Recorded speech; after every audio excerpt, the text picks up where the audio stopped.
Hello, my name is Matthew Dadoon and my topic is Game Accessibility User Research. So, what is game accessibility? To put it simply, it is an effort to make games more inclusive. If we want to design games with a large market of players in mind, we must take into consideration the many different player types along with their skill sets. We want to draw in players of different ages, genders, and interests, potentially give players with visual, audio, or kinesthetic disabilities a chance to play our games, and lastly, increase interest in our games outside of the target market. As you can see, the importance of game accessibility cannot be understated, as making a game accessible for a large market is one of the core tasks in modern game development. As a result, user research is a necessity to gather the necessary data to ensure that many different players enjoy our games. Throughout the presentation, I will go over various examples of developers meeting the needs of many different players through the research they have done. Firstly, I will be talking about players with disabilities or impairments.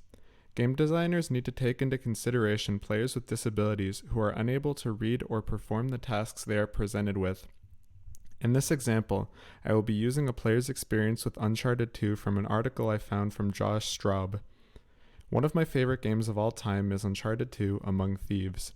Near the end of the game, Drake is in a Tibetan temple in which there are levers he must crank to open doors. The way the player must make Drake open these doors is by tapping the triangle button repeatedly. Because of the delay in my muscles, there is no way for me to tap fast enough to get him to open the door.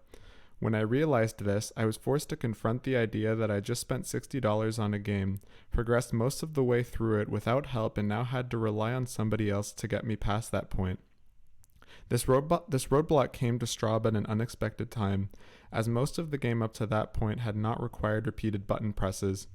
Naughty Dog had later taken this criticism to heart with Uncharted 4, which includes an entire accessibility menu to tweak various controls for players with disabilities who are unable to perform actions required by most players, such as the previously mentioned repeated button presses, by having an option to hold the button instead, or a lock-on aim mode which doesn't require players to move both sticks on the controller simultaneously to play the game and aim. This example really stood out to me as an effective alternative method for players with kinesthetic abilities, and I think Naughty Dog should be commended for taking these types of players into consideration when developing Uncharted 4, and they still do that to this day, so they found an issue and they wanted to fix it. So next I will be talking about games with specifically visual disabilities in mind. As many games use visuals to communicate information, some players do not have the same visual capabilities as most. Splatoon is a team-based multiplayer shooter with two teams shooting different colors of ink. When Nintendo was designing this game, some playtesters had difficulty distinguishing the different colors of ink due to color blindness. Fortunately, since there were already many different colors of ink in the game already, they added an option to have only highly contrasting colors be the main colors on the match. This way, players with color blindness could play the game as normal. In my next example, Celeste, it's a fast-paced action platformer with an assist mode, primarily to help players who do not have sufficient visual reaction time. The developer took this into consideration when gathering players who have difficulty reacting to fast on-screen elements. Players who are blind can still enjoy audio-oriented games that don't require visual information. A Dark Room, a text-based adventure game, has a text-to-speech option, which reads the text on the screen for the player as well as the different options they select. This text-to-speech mode was added to help with blind players in mind. Minor tweaks or adjustments like this to take into consideration that players won't get the same visual feedback. It's very welcoming for these types of players, and it's a big help, I think. So next I'm going to be talking about control options. Many games are designed around a default control scheme, whether that be a controller, keyboard, or mouse. However, supporting different input devices can significantly improve ease of access. Allowing as many different input devices as possible allows players who have a control preference to jump in very easily. Further building on this, allowing players to individually change the functions of the individual controls is almost as good as it gets when it comes to options. Super Smash Bros. Ultimate is a fighting game designed to attract a wide net of players, so allowing for many different controllers and control options saved to a specific player profile enhances the experience for any player. It is very likely that many players will not enjoy the default controls and will likely experiment with what is most comfortable to them. The Smash Brothers team did take this into consideration when developing the newer entries, because many players simply didn't like the default controls. And as simple as they are, being simple does not equal being fun for many players. So players can choose whatever they think is the most fun for them, or whatever the ideal controls for them are in mind. And many games do this. It's a really good way to improve the feedback that players of different expectations, I guess, who have different expectations for controls can get. So next, I'm going to be talking about accessibility and playability. These are two terms that should not get confused. Playability, by definition, is the level of how playable a game is, or to what level most people can play games. The accessibility or ease of access should not compromise a game's playability, basically how playable it is. Accessibility, I need to remind, is an effort to give players options to give them an experience for whatever feels the most fun to them. If a game designer's solution of helping players who are having difficulty is an option that removes most of the challenge, or penalizing players for choosing easier difficulty options, players are going to feel as though they're being excluded. Here I've chosen two examples,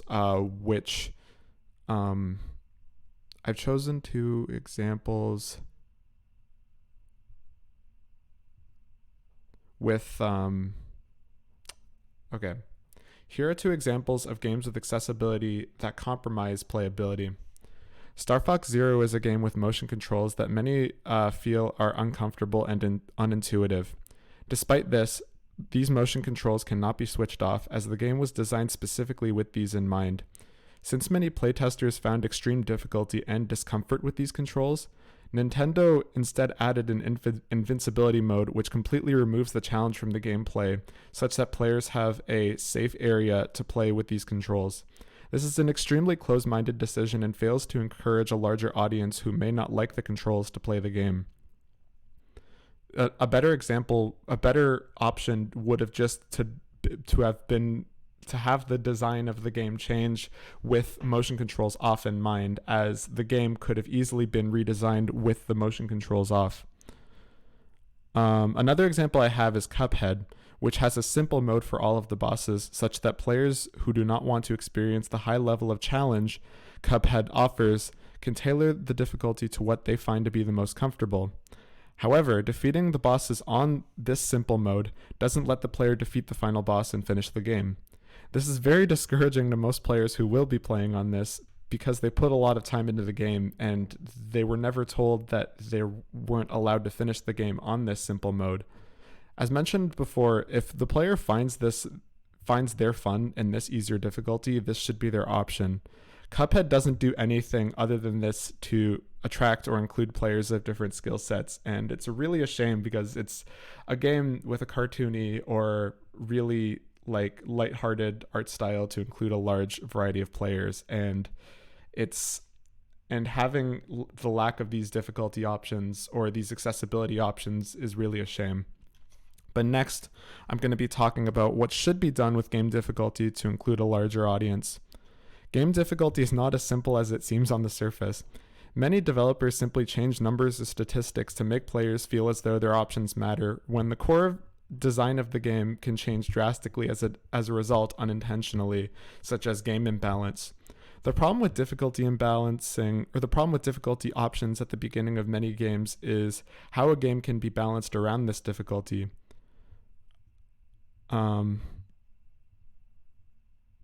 They're there to increase accessibility. These difficulty options, like easy, normal, hard, they're there to increase accessibility, and yet many don't do enough to change what players might not find enjoyable about a game's design. Many players don't want just an easier experience by having more health or taking less damage, but rather helpful changes that can improve their level of comfort by slight changes to the core design. The game doesn't need to run on autopilot for a player to feel comfortable. Many players still want challenge, but sometimes I feel as though games go a little bit extreme. Here I have two examples of easy modes that don't that have the original artistic experience, but still let players, but still give a helping hand to players without being condescending. So Super Mario Odyssey's assist mode guides players to the goal with arrows pointing them in the right directions with doubled health. Players still have, at its core, the same experience as they can explore, but they're given a simple nudge in the right direction such that they don't get lost. This is a welcome addition that eases players who are unfamiliar with the complexity and want a simpler experience. And players are still allowed to explore, and they're still allowed to do everything that they would normally be able to do in the game, but the game is made much easier for players who simply just don't like exploring and want to get from point A to point B. I think this is a really healthy and it's a subtle enough change such that this doesn't change the core game too much.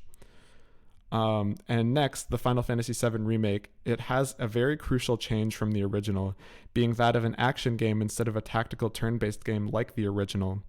Many players who grew up with this game enjoyed the slow tactical nature of the game compared to many others which focused on action at the time.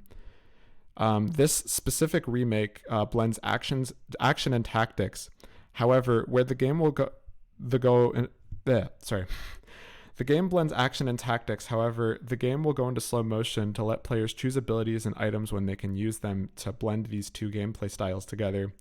However, some players just simply want a tactics game. They don't want an action game. So to compromise, the game's classic mode lets players automate these action sequences, and the game slows down when choosing abilities or items to do its best in emulating the original game. Players still experience the same game, but they don't have to perform these fast-paced actions. Both of these examples are easy modes that address common player concerns with these types of games while also retaining the original artistic experience. I think these are both really good examples of easy modes because they don't run the game on autopilot, nor do they make the game so easy that many players will just get bored of it, because making a game too easy or running a game completely on autopilot can decrease player interest. And our goal with accessibility is to increase player interest, players who aren't interested. So here's my conclusion. How can we as designers ensure that our games are accessible to a wide audience? Number one, supervised play testers. This is helpful for players with disabilities or impairments, which I think are valuable in testing our games because we want to attract a wide audience. And I think that making simple changes to our games for these players isn't very hard. Let players experiment with different control options. Take note of comments and let players adjust controls to whatever they're comfortable with. Because while it's like many games are designed around a default control scheme, we do want many players to have whatever suits them the best. Number three, after these playtests, survey the results and analyze the data. What is a common difficulty that players face? And would adding an option to alleviate this difficulty be meaningful? So many players are going to have many different difficulties with their games. However, we want to make sure that the changes that we make are meaningful and they don't eliminate the fun of the game. For example, as I mentioned before with Mario Odyssey's assist mode and Final Fantasy VII's classic mode, they're common things that many players just don't like, and changing this will allow these specific players who don't like exploration and players who don't like action games, they don't have to experience that. It can just be specifically what they're looking for, what they find fun in a game.